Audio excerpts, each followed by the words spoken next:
छोटे शेयर ऊंची छलांग, इसमें हमारे साथ दर्शक हमारे जुड़े हुए हैं। विश्वास साहिल जी का सवाल है, ग्रीव्स कॉटन पर 182 रुपए के लिए हुए हैं सर। आ, कुछ महीने का इनका टाइम फ्रेम है, क्या करना है? 182 रुपए पे लिए तो काफी अच्छे प्राइस पे उन्होंने एंट्री की है ग्रीव्स कॉटन में। और मेरा आउटलुक तो अभी भी बहुत पॉजिटिव है। मेरा समझना है कि अगर 6 महीने स्टॉक को रखा जाए तो शायद आपको 350 रुपए तक के भाव भी स्टॉक दिखा सकता है। तो ये करेक्शन एक बढ़िया बाइंग अपॉर्चुनिटी है।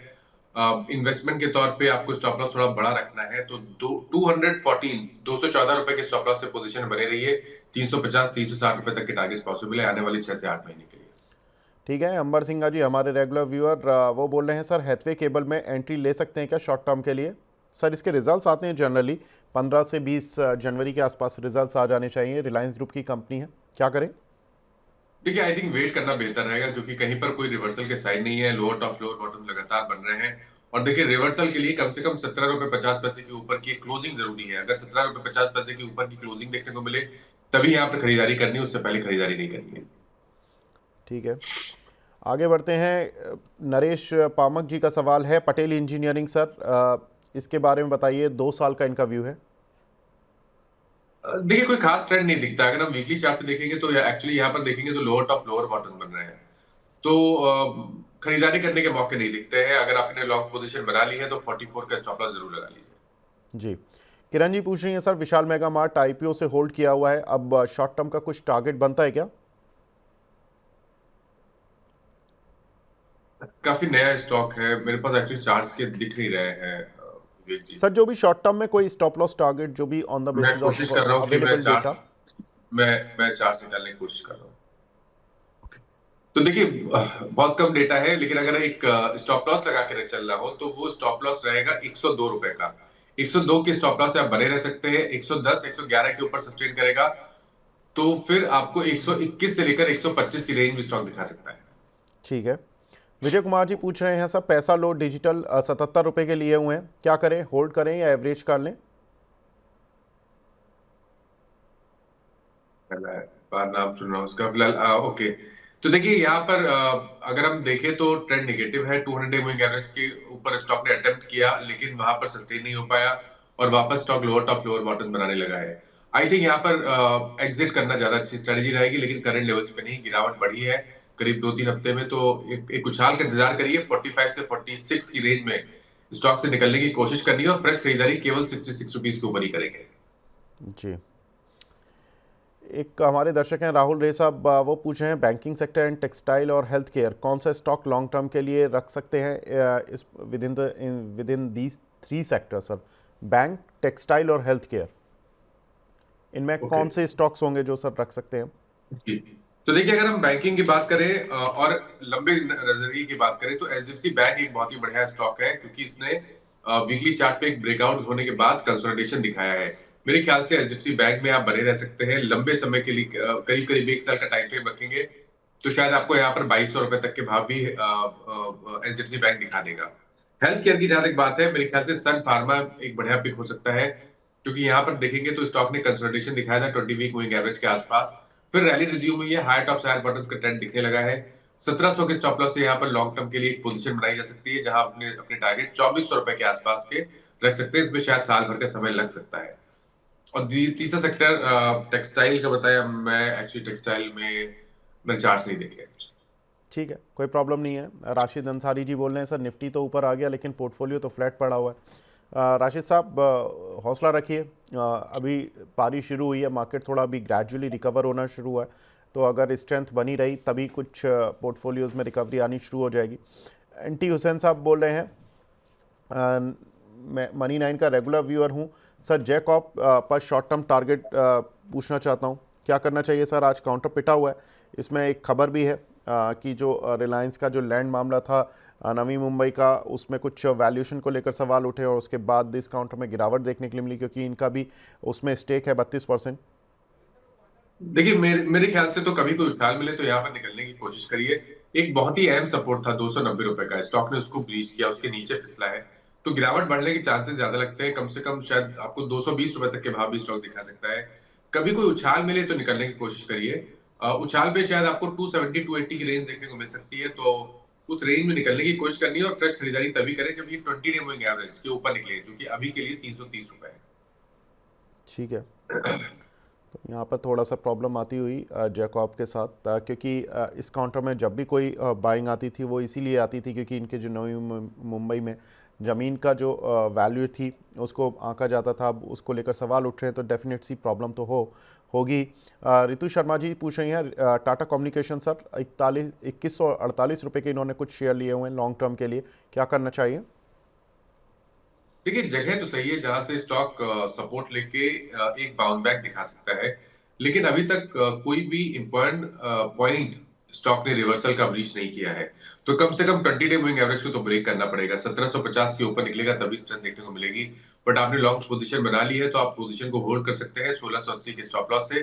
1650 के ऊपर निकलेगा तो 1850 और उसके ऊपर 1930 तक के स्तर भी स्टॉक दिखा सकता है, लेकिन वेट करिए, स्टॉप लॉस लगा के रखिए। जी, सुमन जी पूछ रहे हैं कि इंडिया इन्फो लाइन जो फाइनेंस वाली कंपनी है IIFL फाइनेंस, ये 500 रुपये पर लिए हुए हैं सर, लॉस काफ़ी ज़्यादा हो रहा है, इनको क्या करें? Okay, IIFL, okay. तो देखिए, यहाँ पर भी जगह बहुत सही है जहां से आपको रिवर्सल देखने को मिल सकता है। और अगर आप देखें तो पिछले करीब 8-9 हफ्ते से स्टॉक 200 वीक मूविंग एवरेज पे सपोर्ट लेने की कोशिश कर रहा है। ऊपर एक रेजिस्टेंस है 200 मूविंग एवरेज पे जो कि 455 रुपए है इस टाइम के लिए। तो 455 के ऊपर निकलेगा तो आपको कम से कम 500 और 525 तक की रैली देख स्टॉक दिखा सकता है। फिलहाल के लिए बने रहने की कोशिश करनी है और 399 का स्टॉप लॉस लगाना है, 390 रुपए का स्टॉप लॉस लगाना है। ठीक है, एक हमारे दर्शक हैं भालचंद्रा पागड़े जी, ये पूछ रहे हैं पारादीप फॉस्फेट सर बाइंग कर सकते हैं क्या इन लेवल्स पर? 116 रुपये चल रहा है सर। देखिए, पारादीप की जहां तक बात है यहाँ पर बिल्कुल बने रही है। एक फ्लैग पैटर्न वीकली चार्ट पे बन रहा है, 117.18 के ऊपर निकलेगा तो उस फ्लैग पैटर्न का ब्रेकआउट आपको देखने को मिलेगा और फिर आपको शायद 135 से 145 तक के भाव स्टॉक दिखा सकता है। तो बने रहने की कोशिश करनी है और स्टॉप लॉस आपको 99 रुपीज के नीचे लगाना है। ठीक है, राशिद अंसारी साहब पूछ रहे हैं क्या इन्फोसिस को अभी बाय कर सकते हैं क्या सर? अब IT कंपनीज के रिजल्ट्स का सीज़न आ चुका है और आज हम IT सेक्टर पे एक बड़ी कवरेज भी करेंगे रिजल्ट्स को लेकर ही। लेकिन सर इन्फोसिस के नतीजे, वैसे मैं बता दूं कि जो मोतीलाल ओसवाल की रिपोर्ट है वो तो यही एक्सपेक्ट करने की पॉजिटिव साइड पर ही देखने के लिए मिलेंगे, उनकी बाय कॉल भी है। लेकिन आपको क्या लगता है सर, ये लेवल ठीक है बाय करने के लिए? देखिए, अगर एक ट्रेड लेना होगा तो डेफिनेटली लॉन्ग साइड पे होगा और अगर एक stock large cap IT space से मेरे को चूज करना हो तो मैं डेफिनेटली इन्फिक्स साइड जाऊंगा।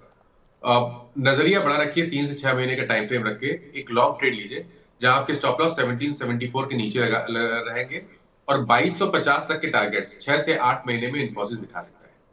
ठीक है, विपुल जैन जी पूछ रहे हैं सर कैनरा बैंक 1 साल के लिए कैसा लग रहा है आपको, एंट्री कर लें क्या? प्लीज एक बार नाम रिपीट कर दीजिए। Sir Canara bank. ओके। नहीं नहीं, कैनरा बैंक में, PSU बैंकिंग में एक्चुअली अगर देखें तो कहीं पर भी कोई स्ट्रेंथ नहीं दिख रही है। आई थिंक इस स्पेस को छोड़ दे तो ज्यादा बेहतर है। ठीक है, विक्रम चौधरी जी बोल रहे हैं सर अशोक लेलैंड इनके पास 1000 शेयर हैं 190 के भाव के, लंबी अवधि का नजरिया है, क्या करना है? बिल्कुल रखे रहिए। देखिए, स्टॉक में करेक्शन देखने को मिला था लेकिन 200 मूविंग एवरेज पे स्टॉक ने सपोर्ट लेके रिवर्सल दिखाया है। अब अगर ये 240 के ऊपर निकलेगा तो 265, और अगर आपका नजरिया थोड़ा सा लंबा है, 6 से 8 महीने का है, तो फिर आपको 320 से 325 की रेंज में स्टॉक दिखा सकता है। तो एक बढ़िया मूव करंट लेवल से देखने को मिल सकता है और पूरे ऑटो स्पेस में, क्योंकि यहाँ पर अंडर परफॉर्मेंस देखने को मिला था और शायद अब जिस तरह के पैटर्न्स ऑटो स्पेस के स्टॉक्स के दिख रहे हैं उसको देख के लगता है कि आउट परफॉर्मेंस आने वाले 6 महीने में स्टॉक जरूर दिखा सकता है। जी, सुधीर मुखर्जी साहब पूछ रहे हैं sir Fortis health care current price पर ले सकते हैं क्या 1 से 1.5 साल के लिए? 1 से 1.5 साल के लिए नहीं, इस टाइम पे कहना थोड़ा मुश्किल है क्योंकि ऑलरेडी एक बड़ा मूव ऑलरेडी स्टॉक ने दिखा दिया है।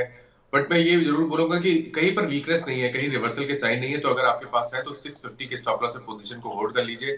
ऊपर की तरफ करीब करीब 810 से 830 तक की रेंज स्टॉक दिखा सकता है, लेकिन लॉन्ग टर्म के लिए लेना शायद मुश्किल है। इस टाइम पे रिस्क रिवॉर्ड शायद फेवर में नहीं है।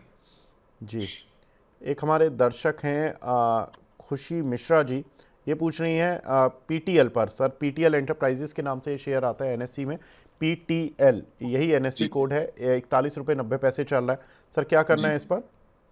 देखिए, कंसोलिडेशन है, कोई ट्रेंड नहीं दिख रहा है चार्ट्स पे। ऊपर की तरफ 48 पे रेजिस्टेंस है, 38 पे सपोर्ट है। तो जब तक इस रेंज के बाहर नहीं निकलेगा तो कोई खास ट्रेंड दिखेगा नहीं। अगर आपके पास लॉन्ग पोजीशन है तो 38 का स्टॉप लॉस लगा लीजिए, अगर 48 के ऊपर निकलेगा तो उसके ऊपर आपको 10 रुपए का मूव जरूर दिखा देगा। ठीक है। ओम प्रताप त्रिपाठी जी बोल रहे हैं, Vivek ji, I have been following you since the founder India days and regular viewer of Money 9। Thank you very much Pratap साहब। He is holding electro steel casting sir 195 के, और पूछ रहे हैं कि क्या इसमें अब होल्ड करें या लॉस बुक करें, लॉन्ग टर्म का व्यू है इनका सर। देखिए पैटर्न तो अच्छे नहीं है, लोअर टॉप लोअर बॉटम्स का पैटर्न बन रहा है। एक सपोर्ट था 150 के आसपास क्लोजिंग बेसिस पे, उसको स्टॉक ने बीच किया, उसके नीचे गया है। हालांकि पिछले 2 दिनों से कुछ बाइंग इंटरेस्ट देखने को मिला है और ये buying interest 100 week moving average के आसपास देखने को मिला है। आई थिंक इतना वेट किया है तो थोड़ा और वेट कर लीजिए। 135 134 के स्टॉप लॉस से पोजीशन को होल्ड करिए। अगर 150 के ऊपर निकलने में कामयाब हो गया तो फिर तो आपको 175 और उसके ऊपर 190 तक के भाव दिखा देगा, बट फिलहाल के लिए पैटर्न बहुत ज्यादा इंप्रेसिव नहीं लगता है, इसलिए केवल आप बने रह सकते हैं 134 के स्टॉप लॉस के साथ। जी। सोनी कुमारी जी हमारी रेगुलर व्यूअर हैं, सेगिलिटी इंडिया सर फ्रेश एंट्री कब कर सकते हैं? आज तो शायद फ्रेश एंट्री मिल भी नहीं पाएगी, 5% का अपर सर्किट लगा हुआ है सर 50 रुपये पर। सर क्या लग रहा है, क्योंकि इस काउंटर पर 2 बड़े विदेशी ब्रोकरेज हाउसेस की रिपोर्ट्स आई थी, तब से इस काउंटर ने चलना शुरू किया। हेल्थ केयर इंडस्ट्री में यूएस में इनका बड़ा एक्सपोजर है, तो इस वजह से इस काउंटर को लेकर थोड़ी पॉजिटिविटी आई है। सर कैसे देख रहे हैं? स्टॉक का नाम प्लीज रिपीट कर दीजिए, मैं नहीं सुन पाया आपका stock. Sir Sagility, SAGILITY। Okay, ये 5% सर्किट वाला स्टॉक है, नई जी। लिस्टिंग है, तो बहुत ज्यादा लंबा नजरिया तो देना मेरे लिए मुश्किल होगा। बट मैं केवल इतना आपसे जरूर बोलूंगा कि अगर किसी के पास लॉन्ग पोजीशन है तो 44 रुपीज का स्टॉप लॉस जरूर लगा के रखिए। अगर उसके नीचे जाएगा तो वो रिवर्सल होगा शॉर्ट टर्म चार्ट पे। ऊपर की तरफ अगर 52 53 की रेंज को निकालेगा तो शायद आपको 60 रुपए तक के भाव देखने को मिलेंगे। पर यहाँ पर मेरा कॉन्फिडेंस थोड़ा कम है क्योंकि हिस्ट्री कम है और 5% सर्किट वाला स्टॉक है। ठीक है। अभिषेक कुमार जी पूछ रहे हैं सर, धनलक्ष्मी बैंक 46 रुपये पर 300 शेयर लिए हुए हैं, क्या कर सकते हैं? धनलक्ष्मी बैंक का कोड चेंज हो गया है, पहले धनलक्ष्मी बैंक के नाम से दिखता था। सर मैं कोड बता देता हूँ, धन बैंक के नाम से आता है अब। नहीं, वो NSE पे उस नाम से नहीं आता, धनलक्ष्मी बैंक ओके DNBK के नाम से आता है। तो देखिए 31 रुपए के आसपास के प्राइस चल रहे हैं। अब देखिए पॉइंट ये है कि स्टॉक अगर 33-34 रुपए के ऊपर निकलेगा तभी स्ट्रेंथ देखने को मिलेगी। बहुत वोलेटिलिटी है, अगर आप देखिए तो पिछले 5-6 दिनों में तो 36 रुपए वाला स्टॉक नीचे 29 रुपीज गया था, फिर रिकवरी देखने को मिली तो 32 रुपए पे सेटल हो रहा है। मेरे ख्याल से 29 का स्टॉप लॉस से अगर आप बने रहना चाहते हैं तो 29 के स्टॉप लॉस से आप बने रह सकते हैं, लेकिन कोई खास व्यू या कोई खास ट्रेंड स्टॉक में दिखता है नहीं। जी। सुनील बिष्ट साहब है मुंबई से, पूछ रहे हैं सर एक्साइड में क्या करना चाहिए लॉन्ग टर्म के लिए, आपकी राय चाहिए। देखिए बाय लेना कर नहीं सकते है, हैं क्या सर? नहीं बिल्कुल भी लेना नहीं है, ये जगह सही नहीं है जहां पर ले सकते हैं, क्योंकि पैटर्न निगेटिव है, लोअर टॉप लोअर बॉटम्स का ट्रेंड है, और अगर 410 के नीचे फिसला तो 375 तक के भाव दिखा देगा। खरीदारी तभी करें जब स्टॉक 435 के ऊपर निकले, उस केस में आप 410 के स्टॉप लॉस से खरीदारी कर सकते हैं और फिर आप 500 रुपए के टारगेट सेट कर सकते हैं। ठीक है। मुकेश कन्वर जी का सवाल है, लेमन ट्री पर सर 2000 शेयर हैं 152 के, आई थिंक आज चला भी है काउंटर, अच्छे फायदे में होंगे, क्या करना चाहिए सर? देखिए बहुत बहुत ही बढ़िया स्टॉक है, और मेरे ख्याल से तो अगर अगर आपके पास 2 से 3 मंथ का या उससे ज्यादा समय है तो बिल्कुल करंट लेवल्स पे भी खरीदारी करनी चाहिए। आपके टारगेट 200 रुपए के रहेंगे, स्टॉप लॉस 134 के नीचे रहेंगे। जी। Apollo micro system sir 1000 share हैं 102 रुपये के भाव के, क्या कर सकते हैं?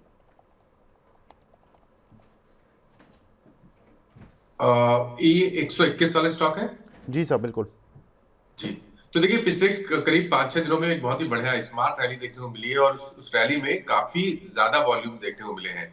अगर हम वीकली चार्ट पे जाके देखें तो ये एक तरह का फ्लैग पैटर्न बना है जिसका ब्रेकआउट हमने देख लिया है। बने रहना चाहिए, गिरावट में खरीदारी करिए, 100 रुपए का स्टॉप लॉस लगाइए और टारगेट 160 रुपए सेट करिए। जी। एक हमारे दर्शक हैं वो फ्रैंकलिन लीजिंग पर आई थिंक सवाल पूछा है, इन्होंने फ्रैंकलिन ही लिखा है। ये 18 रुपये का शेयर है सर, BSE SME का शेयर है 539839 सर, अगर BSE का आप काउंटर देख पाएँ 539839, ये BSE कोड है सर।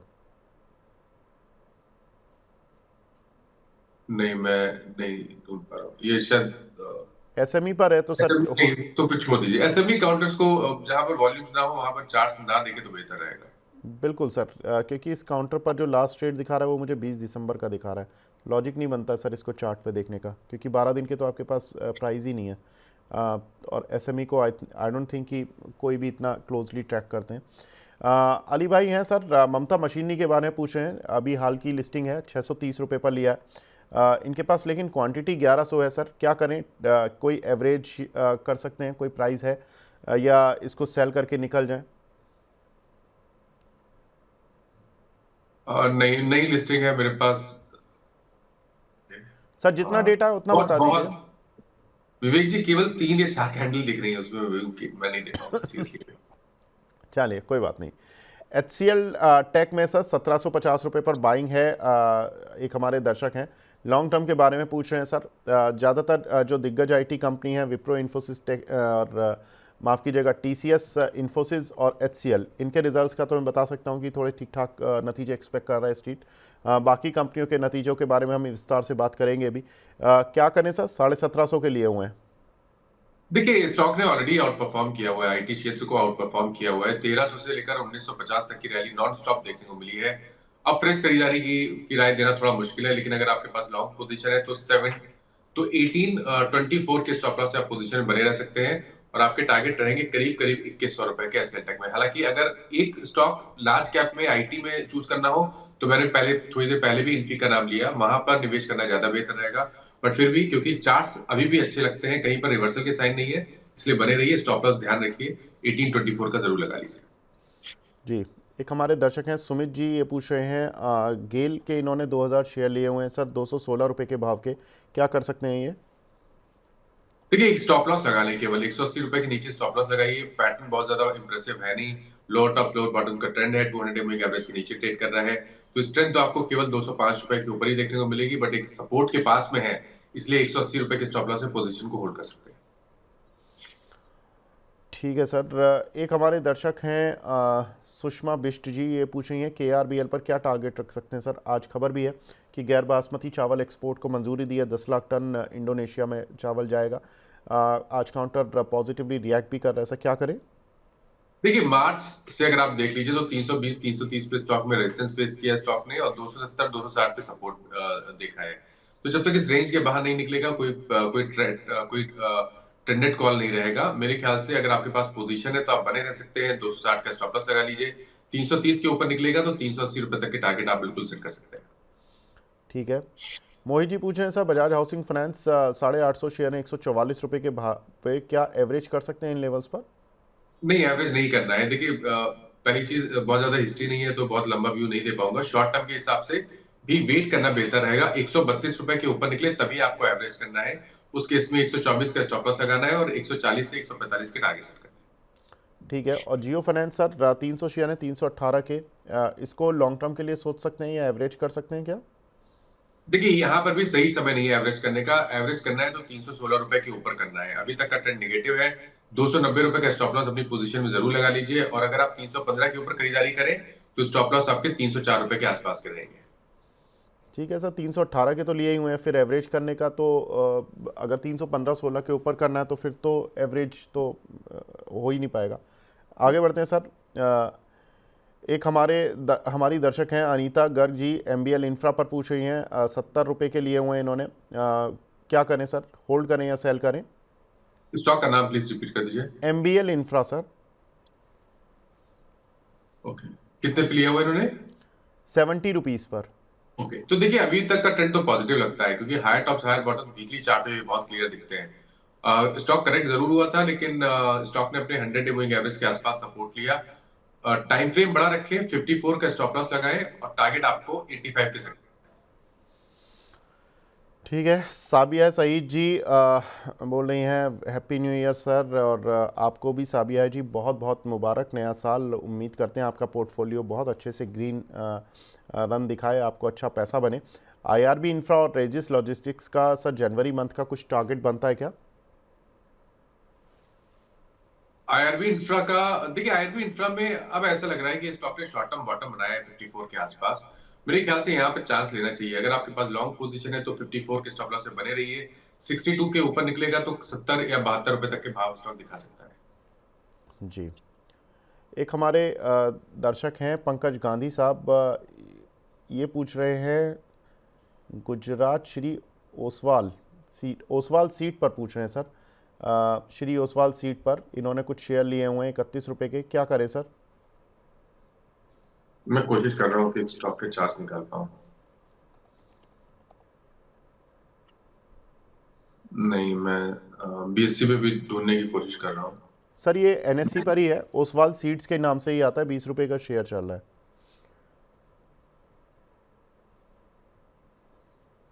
OSWAL और सीड्स की स्पेलिंग डालेंगे SEEDS तो आपको मिल जाएगा 20 रुपए का शेयर। देखिए, ये लोअर टॉप लोअर बॉटम 40 रुपए से बना रहा है, 20 डे मूविंग एवरेज पे लगातार रेजिस्टेंस फेस कर रहा है।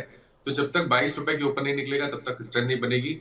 लेकिन एक चीज जरूर है कि 18 रुपए 90 पैसे पे एक सपोर्ट है, जो कि मेरे ख्याल से अभी कुछ टाइम पहले भी स्टॉक ने पिछले मंथ भी लिया था और वहीं पर इस बार भी लो बना है।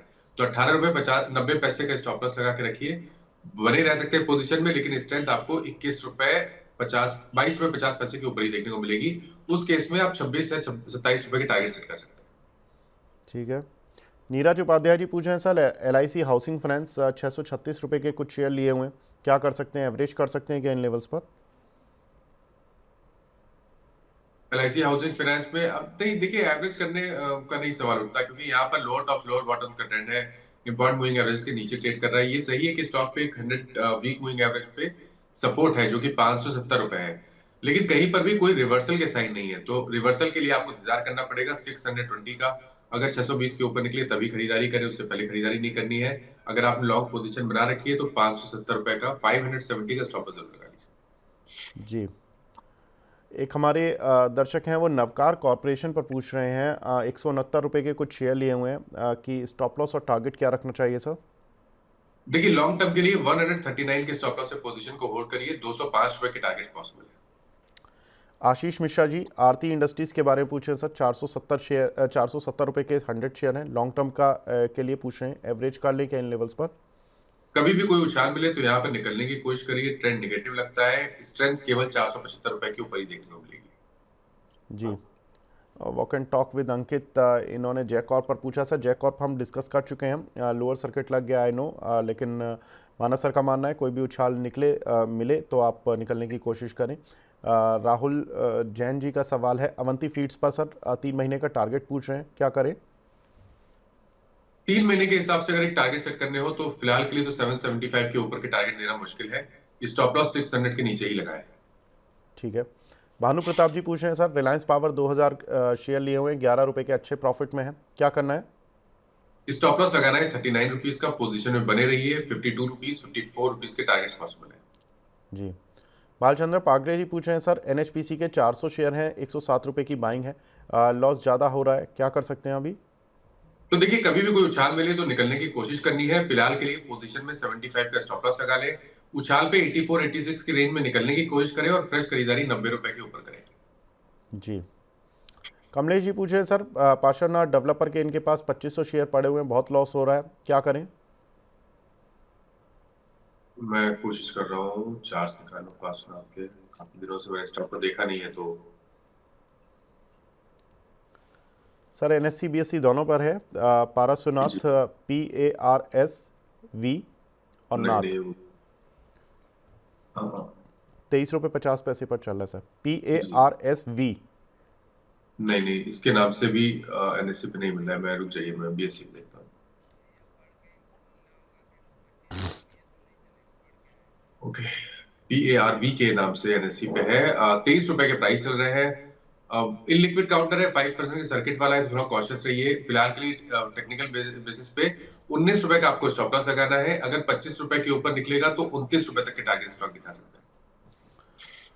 जी। भानु प्रताप जी पूछ रहे हैं सर, कैप्टन पॉलीप्लास्ट 500 शेयर हैं 17 रुपए के, अगर ये आपको मिल सके सर। प्राइस बता दीजिए प्लीज। 17 रुपए के आसपास सर इन्होंने लिए हुए हैं, मैं भी देखता हूँ, बट ये तो 118 रुपये चल रहा है, इन्होंने तो काफ़ी कैप्टन सर, कैप्टन पॉलीप्लास्ट, इसका BSC कोड है 536974। जबरदस्त चला ये सर शेयर। नहीं, मैं नहीं चार्ट देख पा रहा हूँ इसके। ठीक है सर, कोई बात नहीं, है तो काउंटर काफ़ी तेज़ी से चला है। एनीवेज आगे बढ़ते हैं। अ, एक हमारे दर्शक हैं टाटा मोटर्स पर सवाल पूछ रहे हैं सर, टाटा मोटर्स में क्या कर सकते हैं अभी? देखिए अभी तो कुछ नहीं करना है टाटा मोटर्स में, फ्रेश खरीदारी नहीं करनी है। फ्रेश खरीदारी के लिए अगर 800 रुपए के ऊपर निकले तभी खरीदारी करें। अगर आपने लॉन्ग पोजीशन ऑलरेडी बना ली है तो 700 रुपए का स्टॉप लॉस लगाएं। अभी तक का ट्रेंड निगेटिव लगता है। और रिलायंस पे क्या कर सकते हैं सर? देखिए रिलायंस में भी मेरे ख्याल से अभी भी खरीदारी करने का समय नहीं आया है। रिलायंस के लिए एक बहुत ही अहम रेजिस्टेंस है 1275 का, उसके ऊपर जाए तो ही निकले। जगह सही है जहां से रिवर्सल देखने को मिल सकता है, लेकिन अभी तक कोई पैटर्न रिवर्सल का बना नहीं है। अगर आपने लॉन्ग पोजीशन बना ली है तो 1190 का स्टॉप लॉस जरूर लगा लीजिए। ठीक है।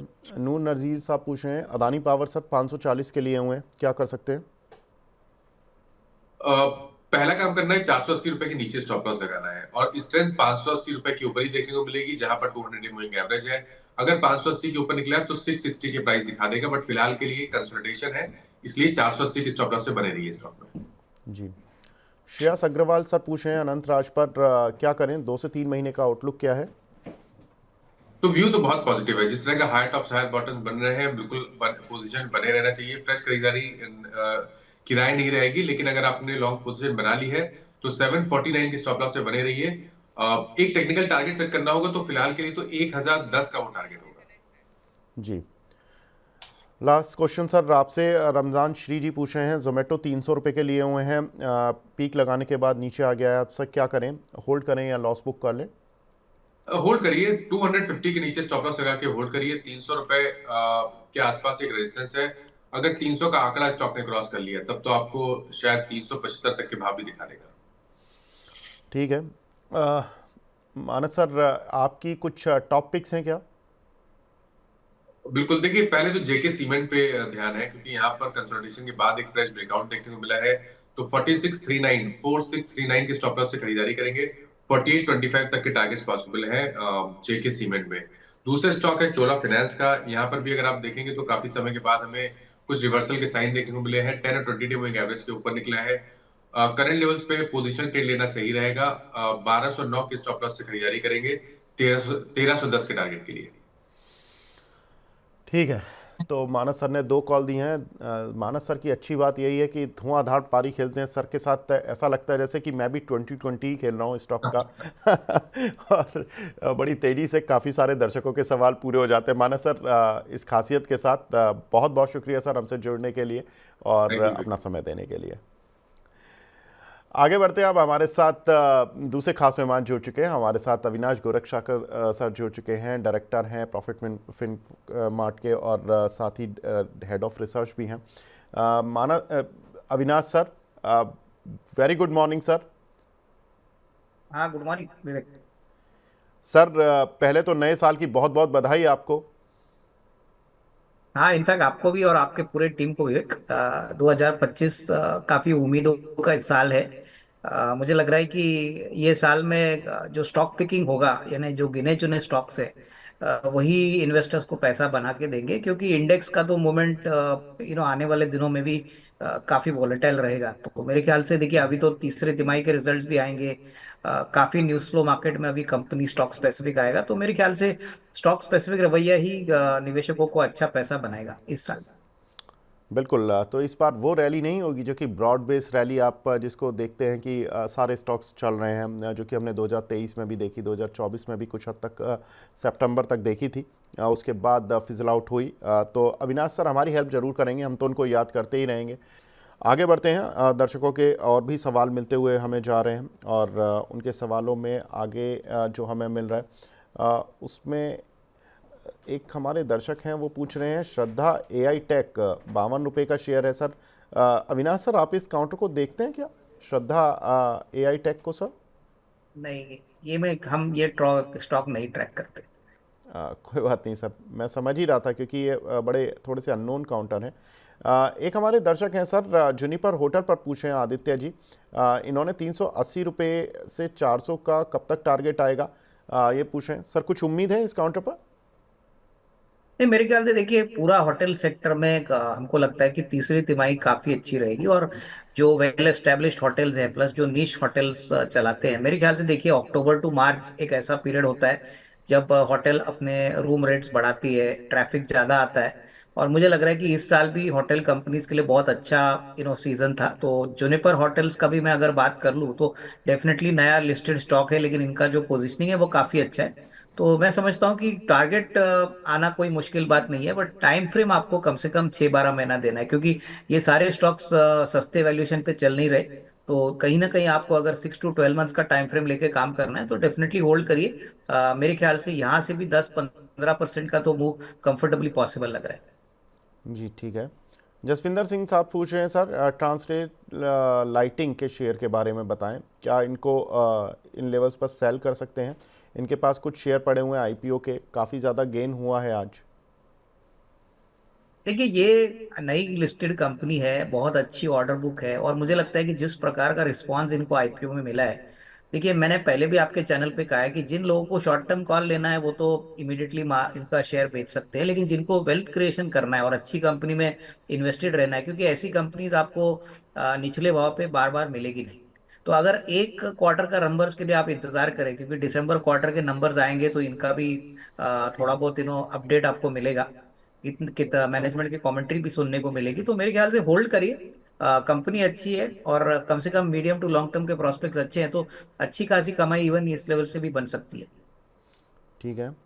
प्रकाश भूसा जी पूछ रहे हैं सर, हिंदुस्तान कंस्ट्रक्शन कंपनी में फ्रेश एंट्री ले सकते हैं क्या इन लेवल्स पर? देखिए, अगर आपका नजरिया 1.5-2 साल का है तो अभी हाल ही में इन्होंने काफी बड़ा क्यूआईपी इशू किया, प्लस इनके पास काफी बहुत अच्छी ऑर्डर बुक भी है। तो मुझे लगता है कि जिस स्पेस में ये काम करते हैं इनके लिए काम की कोई प्रॉब्लम नहीं है। एग्जीक्यूशन बहुत इंपॉर्टेंट रहेगा, और काफी पुरानी कंपनी है। और देखिए, जिस प्रकार का इंफ्रास्ट्रक्चर इंडिया में ग्रो कर रहा है, अलग अलग प्रोजेक्ट्स आ रहे हैं, तो एचसीसी को भी डेफिनेटली इसमें बेनिफिट मिलेगा। लेकिन नजरिया थोड़ा लंबा रखिए, क्योंकि शेयर निचले लेवल से काफी भाग चुका है। आप अगर 12 से 18 महीने का टाइम फ्रेम लेते हो तो अच्छी खासी कमाई हो सकती है। अच्छा स्टॉक है, बट लॉन्ग टर्म के लिए। सर इनके क्यूआईपी में क्या प्रॉब्लम हुआ? क्यूआईपी की जैसे ही खबर आई थी, दो आइनो की उनका जो फ्लोर प्राइस था वो थोड़ा नीचे था उस समय जो करंट मार्केट प्राइस से, आई थिंक 43-44 के आसपास था, वहाँ से गिरता चला गया, लेकिन ये तो क्यूआईपी प्राइस के भी काफ़ी नीचे चला गया। क्या हुआ सर इसमें? नहीं, नॉर्मली देखिए विवेक, वो क्या होता है ना कि क्यूआईपी के बाद एक नॉर्मल सेल ऑफ तो दिखता ही है। काफी दूसरी भी ऐसी कंपनियां हैं जहां पे क्यूआईपी के बाद शेयर नीचे आ जाता है। तो इसमें कोई अलग ट्रेंड नहीं है। मैं तो कहूंगा कि देखिए, जो निवेशक इसमें लंबा निवेश करना चाहते हैं उनके लिए तो अच्छी बात है, क्योंकि क्यूआईपी वाले जो लोग होते हैं वो कम से कम 2 या 3 साल का व्यू लेके काम करते हैं। ज्यादातर इंस्टीट्यूशनल इन्वेस्टर्स होते हैं। तो अगर आपको क्यूआईपी के नीचे अगर शेयर मिलता है तो वो तो आपको कॉन्फिडेंस देना चाहिए, क्योंकि कंपनी की ऑर्डर बुक अच्छी है, बिजनेस अच्छा है, प्रमोटर का भी स्किल सेट काफी अच्छा है। तो उसमें कोई अननोन या अनयूजुअल चीज नहीं है। बट हाँ, नॉर्मली ऐसा होता ही है कि क्यूआई के बाद आपको एक थोड़ा सा सेल ऑफ मार्केट में देखने को मिलता है। ठीक है। एक हमारे दर्शक हैं सर, आईजीआई, ये हाल की लिस्टिंग है, इंटरनेशनल जियोलॉजिकल इंस्टीट्यूट, 592 रुपये पर चल रहा है। इसके बारे में पूछ रहे हैं अरमान अली साहब, सर क्या कर सकते हैं इसमें? सर देखिए, ये कंट्री ग्लोबली दूसरी बड़ी कंपनी है जो बेसिकली लैब प्रोसेस जो डायमंड्स होते हैं उसको वैलिडेट करती है, उनका सर्टिफिकेट देती है। और हर सर्टिफिकेशन पे उनको एक फिक्स चार्ज मिलता है। और जिस प्रकार का इनका ग्लोबल पोजीशनिंग है, देखिए जिस प्रकार से अभी खपत लैब ग्रोन डायमंड्स का हो रहा है, हमको लगता है कि आने वाले 2-3 साल में कंपनी का बिजनेस बहुत बढ़िया तरीके से बढ़ेगा। और एसेट लाइट मॉडल है इनकी जो बिजनेस में, ऐसा हम मान के चल सकते हैं कि कोई नया कॉम्पिटिटर आने के लिए बहुत समय लगेगा। तो वर्चुअली मोनोपोलिस्टिक बिजनेस है। तो उस पॉइंट ऑफ व्यू से अगर नजरिया 1.5-2 साल का है तो मेरे ख्याल से इवन करंट लेवल पे वो अगर खरीदते हैं तो अच्छी खासी कमाई होगी। बट हाँ, थोड़ा टाइम फ्रेम लंबा देना है, क्योंकि इस कंपनी को आप पी मल्टीपल से अगर वैल्यू करोगे तो महंगा लगेगा। बट इनकी बिजनेस की खासियत है कि कोई और दूसरा प्लेयर इस बिजनेस में आने का कोशिश भी करता है, तो उसको काफी लंबा समय लगेगा सेटल होने में। ठीक बात है। एक हमारे दर्शक हैं, उनकी आईडी तो अजीब सी बनी हुई है, लेकिन उनके सवाल हैं केसोल्व और वीनस पाइप पर। सर वीनस पाइप पर ले लेता हूँ। क्या करें सर, वीनस पाइप, आपकी कुछ राय इस काउंटर पर? देखिए, सारे जो पाइप मैन्युफैक्चरर्स है, विनस पाइप्स की बात करें या एपीएल अपोलो या महाराष्ट्र सीमलेस, देखिए जैसे जैसे इंफ्रास्ट्रक्चर कंट्री में बढ़ रहा है वैसे वैसे पाइप मैन्युफैक्चरर्स को अपनी ऑर्डर बुक बढ़ती हुई नजर दिख रही है। और विनस पाइप की बात करें तो मुझे लगता है कि इन्होंने हाल ही में एक्सपेंशन भी किया है। मुझे लगता है नंबर्स भी सेकंड क्वार्टर के काफी अच्छे थे। तो उस पॉइंट ऑफ व्यू से नजरिया थोड़ा मीडियम टू लॉन्ग टर्म रखिए, क्योंकि मैं नहीं जानता हूँ कि इनका नजरिया क्या है, बट अगर 12 से 15 महीने का टाइम फ्रेम ये लेते हैं तो मुझे लगता है कि ये जो ट्रैक्शन हमने पाइप कंपनीज में देखा है, तो Venus pipes also should be big beneficiary.